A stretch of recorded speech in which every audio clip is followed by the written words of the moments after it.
students. Good morning.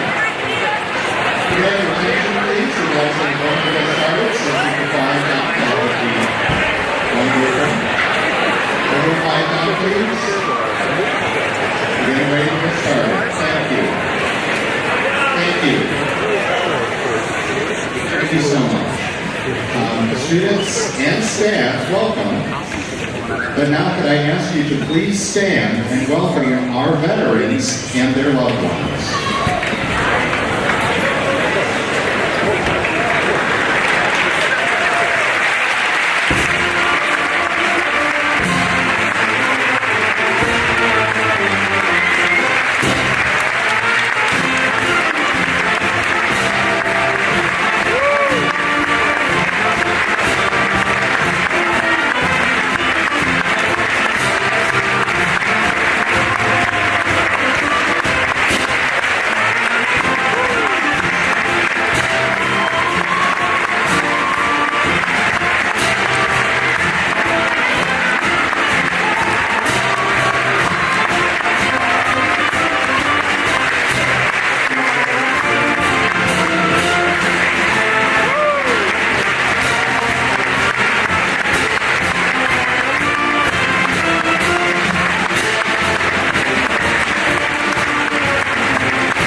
can you see by the dawn's early light what so proudly we hailed at the twilight's last gleaming, whose broad stripes and bright stars through the perilous night o'er the ramparts we watched were so gallantly streaming, and the rocket's red bombs bursting in air gave proof through the night that our flag was still there.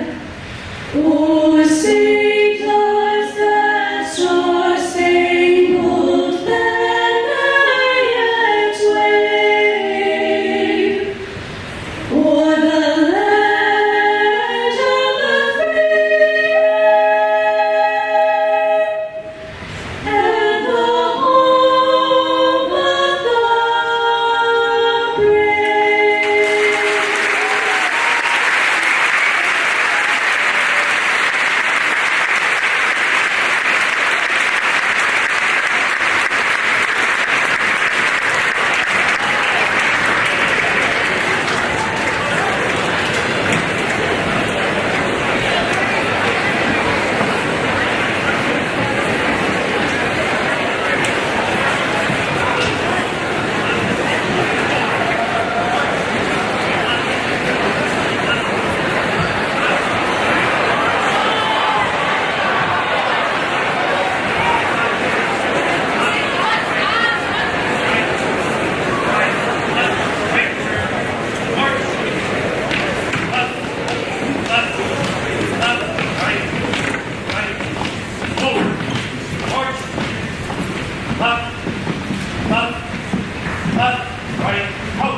You may not be seated.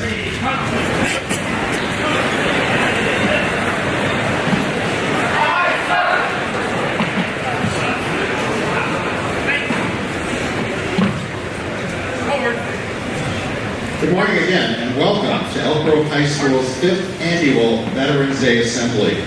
I'm Chuck Cavazos, and I will be your MC for today's ceremony. We are excited to continue this annual tradition of honoring those who have served or are currently serving in the American Armed Forces. This year, our theme is Honoring Heroes Past and Present. In fact, it was exactly 100 years ago on November 11th that fighting ceased in World War I, the greatest war the world had ever seen. Today, we'll take a look back at this history of the men and women who have sacrificed their lives to defend this great nation, as well as the way in which this country has honored these heroes. To get things started, let's take a look at what students right here at Elk Grove High School have been up to this past week in preparation for today's celebration. Students have been collecting money in their social studies classes to support a new initiative through our friends at Packages for Patriots. The campaign is called Adopt a Soldier. While Packages for Patriots does a great job collecting and distributing goods to our brave soldiers overseas, they are in constant need of help covering the massive shipping costs of these packages. In support of this campaign, classes that raise $25 or more are able to adopt a soldier for 1 month. Classes that raise $65 or more adopt a soldier for 3 months, and classes that raise over $215 adopt a soldier for an entire year. Throughout the past week, Elk Grove High School students generously donated a grand total of $854.89. Thank you to Mr. Bonenkamp, Mrs. Curtis, Ms. Henning, Mr. Heintz, and Mr. Sagan's classes who each collected enough money to adopt a soldier for 1 month.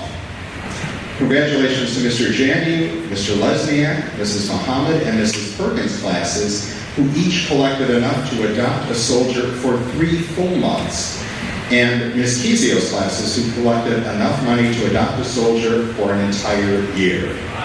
Congratulations.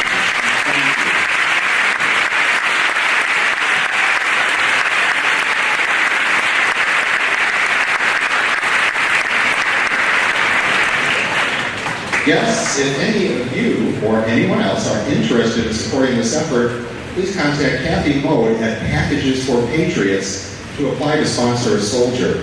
Please also consider supporting other trustworthy patriotic organizations in our community, such as HelpUSATroops.com, Salute.com, and Veteran Roasters.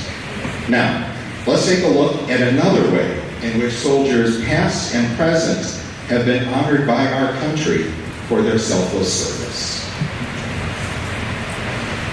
I'm General Jim Amos of the United States Marine Corps, and it's my privilege to serve as the Commandant of the Marine Corps. When we celebrate Veterans Day, we recognize and honor all American men and women who have served in our nation's armed forces, both past and present. Among these group of veterans, there are some who have received special recognition for their extraordinary sacrifice. When a service member wears this medal, other service members give that individual great respect. This medal, the Purple Heart, is awarded only to those servicemen or women who were wounded or killed in action against a hostile or enemy force.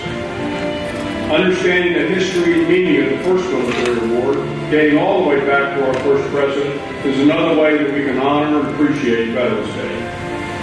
As you celebrate Veterans Day this year, take time to think about the service and sacrifice of all military men and women that have served throughout the history of our great nation. All of their contributions in defense of our Constitution have resulted in the freedoms that we enjoy today.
The Purple Heart is America's oldest military award. Today, it looks like this. But this is the original version, established and designed by George Washington himself in 1782. It was known then as the Badge of Military Merit.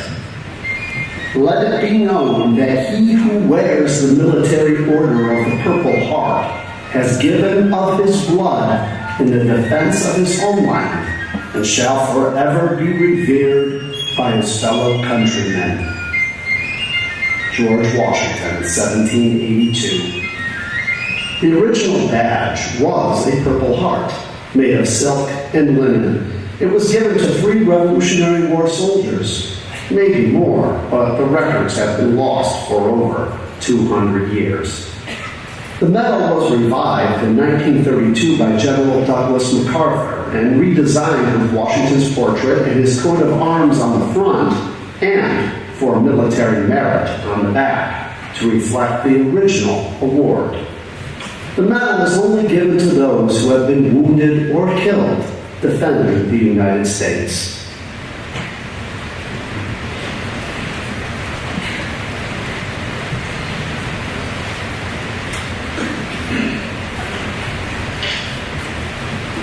It's a real honor to get it with these guys. You know, I've spent long hours with them.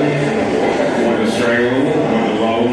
You know, I'm just glad we're all came home safe. That's all. One of those awards that you really don't want to be awarded. I'm happy to have received it, but to get it, I don't want to ever go through that experience again.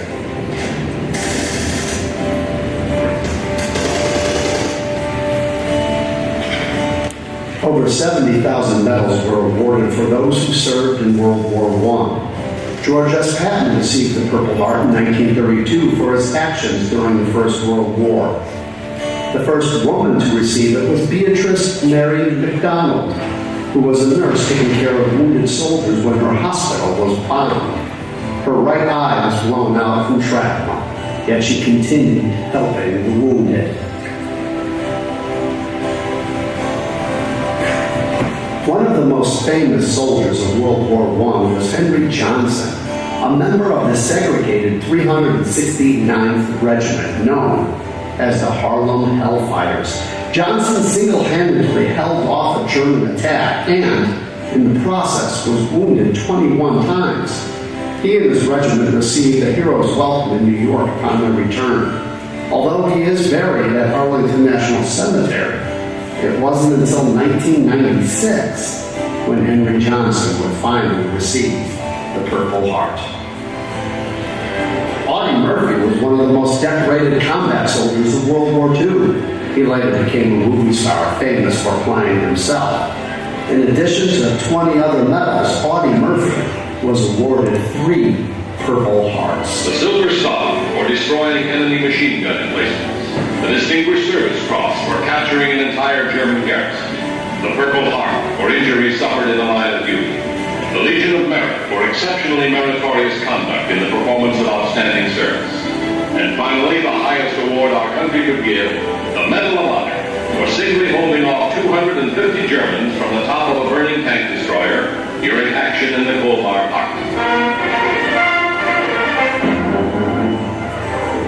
The most decorated regiment in World War II was made up of Japanese-American soldiers. In total, 14,000 men served in this regiment, earning over 18,000 medals, including 21 Medals of Honor and 9,486 Purple Hearts. Staff Sergeant Albert Ireland served in both World War II and the Korean War. For his combat wounds, he received 5 Purple Hearts in World War II and 4 in the Korean War. Curry T. Hayes arrived in Vietnam in 1967. Little did he know that he would be the most awarded Purple Heart veteran. For his wounds, Curry Hayes received a record 10 Purple Heart awards. The only president to receive a Purple Heart was John F. Kennedy for wounds he received in World War II. More recently, current Illinois Senator Tammy Duckworth received a Purple Heart when her Black Hawk helicopter was hit by a rocket grenade in Iraq in 2004. She lost both of her legs.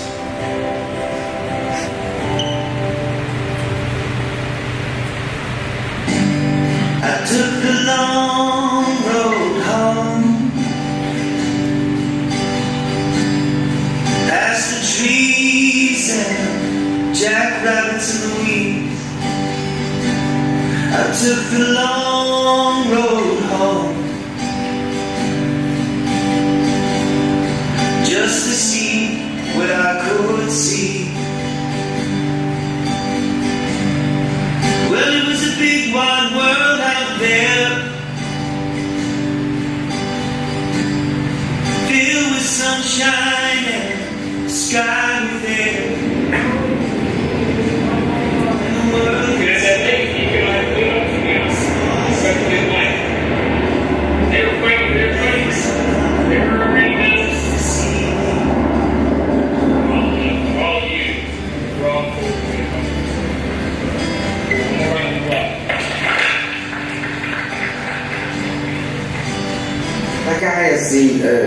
epitome of someone who wasn't seeking this recognition. He was a Marine doing his job, and that's the first thing that he'll allude to is that, hey, I was doing my mission, taking care of my fellow Marines, my left and right. We had a job to do. We continued to press even after the ID explosion. I took the long road home by the toads and grass while the lightning bugs last. I took the long road home just to see what I could see. Well, it was a big wide world out there, filled with sunshine and sky with air, and the world it said with a small steel bread, thanks for coming just to see me.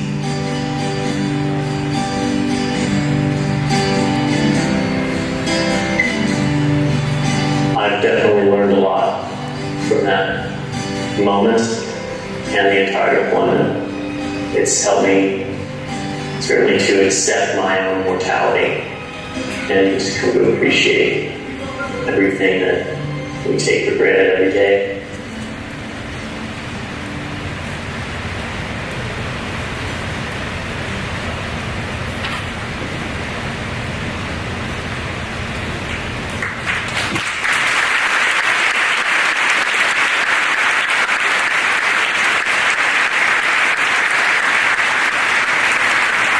Thank you to our very own Mr. Jamie for that wonderful video and history lesson. We are about to hear from this year's very special keynote speaker. But before we introduce her, we'd like to pay special tribute to all the women who have served or are serving in our armed forces. As many of you know, women have not always played as prominent roles in our military as have men. Let us now take a look at a few historical moments honoring the history of women in our military. Going back to 1782, despite women not being allowed to enlist, Deborah Sampson served 17 months in General Washington's Continental Army during the Revolutionary War. Her gender was discovered after she was wounded in battle, and she was later honorably discharged. During the Civil War, in the 1860s, women served primarily as nurses and cooks. Mary Edwards Walker became the first and only woman to receive the Medal of Honor, the nation's highest military honor. During World War I, for the first time, women were allowed to enlist in the military. Roughly 33,000 women served as nurses and support staff. 400 of those women died in the line of duty. Throughout World War II, more than 400,000 women served at home and abroad as mechanics, ambulance drivers, pilots, and in other non-combat roles. 88 of those women were captured and held as prisoners of war. In 1998, the first women fighter pilots flew combat missions off aircraft carriers in Operation Desert Fox in Iraq. In 2005, Sergeant Lee Ann Hester became the first woman awarded the Silver Star for combat action. Most recently, in 2016, a woman became the first female soldier to join the Army's elite 75th Ranger Regiment. According to a recent Huffington Post article, with more than 200,000 women serving in the active duty military, the Department of Veterans Affairs predicted that by 2020, women veterans will comprise nearly 11% of the total veteran population. We are positively honored to have one of these incredibly prestigious women with us here today. Brigadier General Chris Bellinger has flown in to be with us today all the way from Greer, South Carolina. Brigadier General Bellinger assumed command of the 85th Army Reserve Support Command on August 15, 2017. This unit is comprised of over 4,000 soldiers in 46 battalions located throughout 24 states and Puerto Rico. Her significant awards and decorations include, but are not limited to, Meritorious Service Medal with 6 oak leaf clusters, Global War on Terrorism Service and Expeditionary Medals, Military Outstanding Volunteer Service Medal, and National Defense Service Ribbon with Bronze Star. Guests and students and staff, please give a warm welcome to the Honorable Brigadier General Chris Bellinger.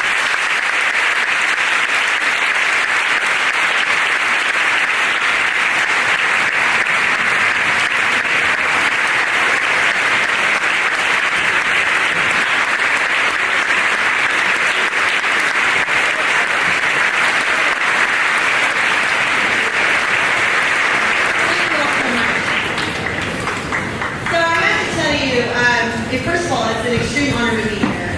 And good morning to everyone, to Mr. Al Manfrey, to distinguished visitors, Elk Grove Village staff members, students, and local community members. So I had the pleasure the last couple days to spend some time with your principal, Mr. Kelly. And so I have to tell you that though he's not here, he is here in spirit, and he is watching you through me today. So I promised him that I would report back to him on your behavior today. So I just want to make sure you're all on your P's and Q's.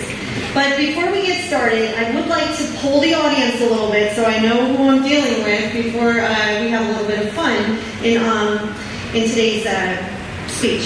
So if I could ask, how many in the audience here have served in the Navy? Okay. Marine Corps? All right. Air Force? Okay, and Army. All right, and that's where I was going with this. So, okay, since we do have the predominance of folks, veterans here who are from the Army, if I say, go Army, I want everyone else to say, beat Navy. Okay, so we're going to practice that right now. Are we ready? Okay, so this is not out of disrespect for any other member of the services because we all work together. But we all know Army-Navy is coming up. And Army did just beat Air Force. I'm a little excited about it because it's been 3 years in running now that we could potentially beat Navy again. And as a graduate of the United States Military Academy, class of 1991, I get a little excited this time of year. So please bear with me. So if I say, go Army, you say, oh, not good enough. There are so many more of you. I know we can do better than this. Are you ready? Okay. Go Army. Super. Okay. So if I say that throughout today's speech, you have to be ready. Okay? Are you going to be ready to respond? Go Army. Okay, we're ready. Okay. So. Go Navy. Beat Army. All right, maybe we'll do a go Navy. We'll do a go Navy. If I say go, I can't say go Navy. All right. You're just going to have to bear with me. All right. So I do command the 85th Support Command out here in Arlington Heights, so I am in your neighborhood quite a bit. I do have soldiers located in actually 25 states. It's crazy. We did relinquish one unit to Puerto Rico, to the first MSC down there in Puerto Rico in October. So that just took place, but we are a very dynamic organization. We have a lot of moving pieces, and I'm here representing the Army Reserve today because I am based out of South Carolina. I work for BMW full-time, and my part-time job is being in the Army Reserve. But I truly am honored to be here today. So a few months ago in May, I participated in 3 Memorial Day events across the Chicagoland area, honoring our fallen service members. In honor of Veterans Day, or otherwise known as Armistice Day, we not only pay homage to our veterans who have passed, but also to those still living. And that is the difference between Memorial Day and Veterans Day.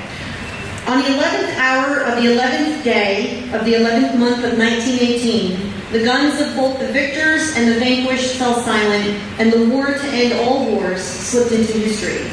More than 500,000 soldiers of the National Army, the forerunner of the Army Reserve, fought in World War I. Then, as now, they served alongside their brothers from regular Army and the National Guard. Go Army! For the next 20 years, Armistice Day was observed to honor and remember the more than 100,000 Americans who perished freeing the world from tyranny. Today we celebrate Veterans Day, a day that honors not just the heroes of World War I, but the tens of millions of men and women who have served our nation in times of war and times of peace. Those who died, those who never returned, and those we are blessed to still have with us. Their service and sacrifice, from the gas-filled trenches of World War I to the mountains of Afghanistan and the deserts of Iraq, chronicles much of the history of the century just past and the one now well underway. Yet while the technology of war has changed considerably over the intervening years, America's most valuable military asset has remained the same, which is the character and courage of our men and women in uniform.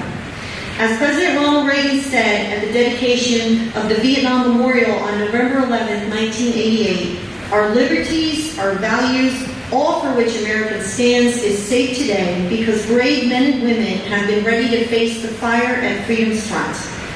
But World War I was important for other reasons as well. It was a seminal event in our history that set the United States on the path to becoming a world superpower. It had a huge impact on the culture and technology of war, ushering in the single largest revolution in military tactics and technology up to that time.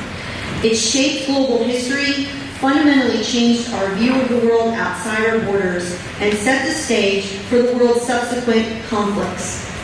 Go Army! World War I also served as the genesis of the Army Reserve and ushered in a new resilience on a large Federal Reserve force trained, equipped, and ready to meet the needs of the Army in a complex warfighting environment. And that reserve force came through in spades, helping to tip the balance in favor of the Allies in decisive battles such as the Marne, Saint-Mihiel, and the Meuse-Argonne offensive. This year, as we mark the 100th anniversary of the end of the war to end all wars, it is also important to note that our nation is again entering another period of consequence, in many ways as great as any we have faced before. For the first time since the end of the Cold War, U.S. military and technological dominance is being challenged by states who seek to contest and disrupt U.S. operations across every domain: air, land, sea, space, and cyberspace. And like the revolution in tactics and technology precipitated by World War I, these challenges have the potential to expand the modern battlefield beyond anything we have known in terms of tempo, lethality, operational, and strategic reach. We must meet the threats of the new strategic environment with forces that are ready to respond to the challenges of today and win decisively on the battlefields of tomorrow. To that end, America's Army Reserve is moving to a new model of operational readiness that will build and sustain the most capable, combat-ready, and lethal Federal Reserve Force in the history of the nation. Go Army! In 1918, the new National Army, forerunner of the Army Reserve, was created from volunteers and conscripts drafted under the new Selective Service Act of 1917. More than 80,000 Army Reserve soldiers were placed into newly organized units and deployed to war zones around the world, where they served in every division of the American Expeditionary Force, or AEF. And in the final months of the war, these soldiers helped make the difference between victory and defeat. Today, America's Army Reserve continues to support the Operational Army and the Joint Force in more than 30 countries and 20 time zones across the globe, providing the capabilities and agility the Army needs to prevail on the battlefields of today and tomorrow. And like the National Army of old, we continue to adapt and learn the critical nature of combat arms on the modern battlefield. Yet while a century has passed since the United States entered the Great War, the importance of Army Reserve families, communities, and employers has not diminished. We honor and remember not only the soldiers who fought, but the families and communities who played no small role in the victory that was achieved for the nation and the world on that day in November so long ago. To all of them, we owe a debt we can never repay. So on this Veterans Day, let us honor and remember all who served our nation. It is truly a privilege and an honor to be with you today and to have this opportunity to thank both the millions of soldiers who have and continue to serve and the many millions of Americans who make our service possible. So may God bless you, the Army, and our great nation. Happy Veterans Day. Go Army!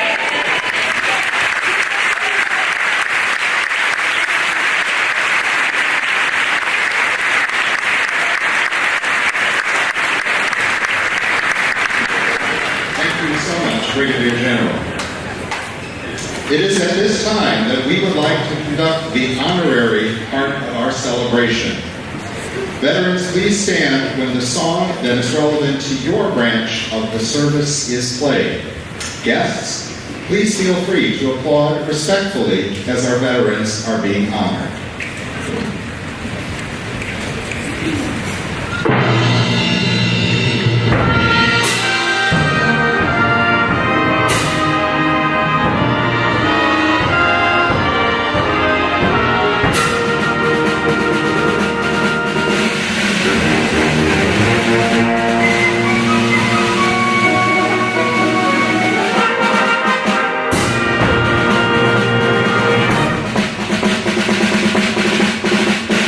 Begin by recognizing our heroes representing the United States Army.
Please give it up one more time for all of our veterans representing the American Armed Forces.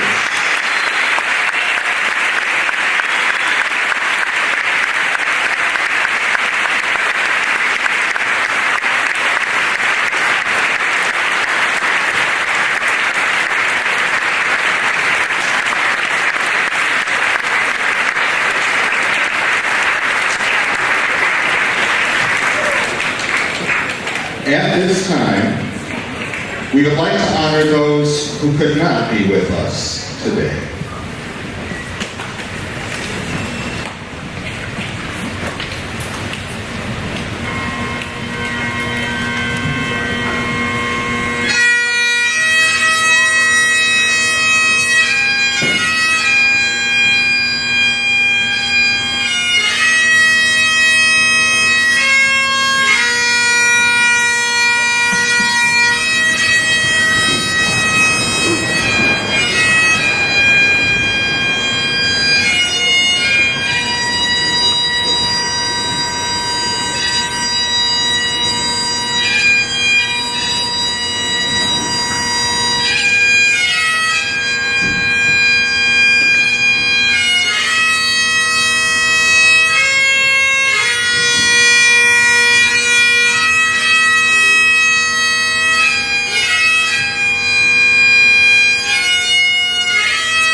Of course, at Elk Grove High School, we all remember our dear friend, Mel Sidoris, who was a security guard here at Elk Grove High School for many years.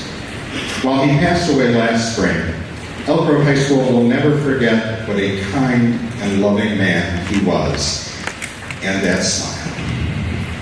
Our high school will always continue to honor our veterans, regardless of their presence at this assembly. Let's now please recognize 4 Elk Grove High School graduates who are currently deployed and could not be here today, but deserve recognition for their service.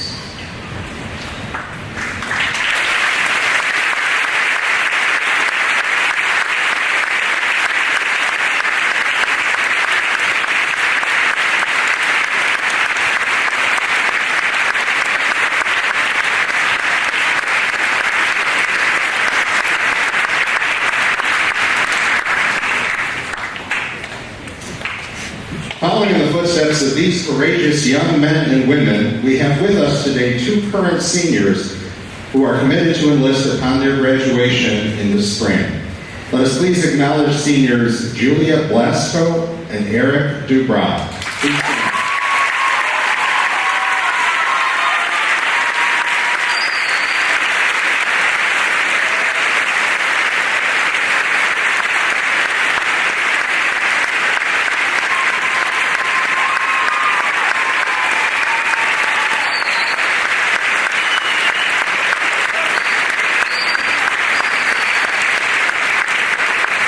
Good luck to you both. We know you'll make us proud. At this time, we would like to announce the 2 winners of the Elk Grove Village VFW Post 9284 Mark Evans Patriotic Senior Scholarship. Seniors, if you apply for this scholarship, please listen for your name. When the winners are announced, please walk down to the stage to accept your scholarship. Here to present this year's winners are Post Commander Wally Campbell, Service Officer Terry Tomaso, and Mrs. Gail Evans from Pizzas for Patriots.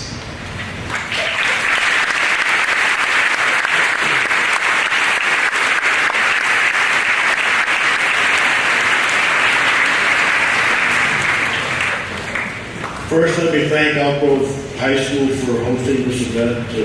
Put on a really good show. But from the bottom of my heart, I would like to thank our hosts and our escorts that showed us a little kindness this morning. Thank you very much. You all deserve a round of applause.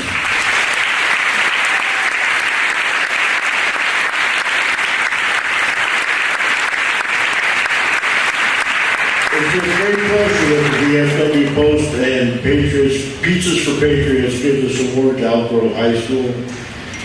You make it very difficult when you submit your papers by reading them, and we only had the opportunity to select 2 winners. It was a difficult choice, but it's good to see that patriotism still burns through the hearts of our young people. The winners of this year's scholarships are Holly Olson,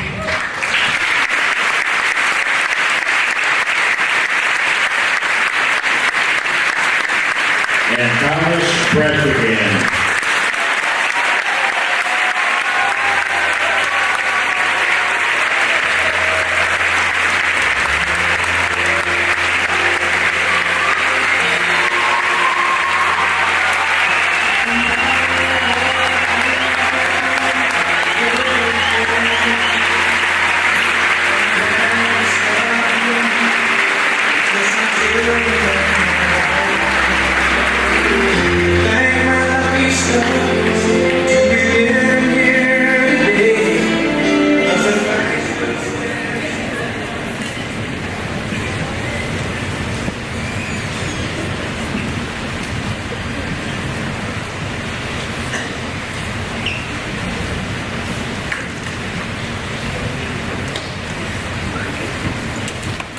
Congratulations.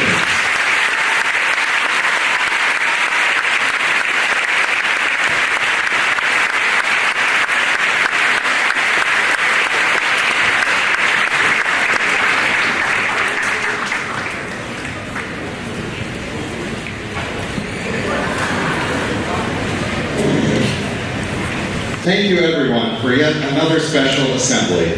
Staff and students, please remember that you are all welcome to attend our Veterans Day panel during your lunch period today in the theater, where you'll have the chance to ask and more personally interact with some of our veterans. This year, we will be welcoming the following veterans at our panel. Brigadier General Chris Bellinger, whom we just heard speak. Mr. Al Montry, who served as a medic in the Easy Company during World War II. Mr. Henry Torres Sanchez, a current member of the Army National Guard, and our very own Mr. Rod Day.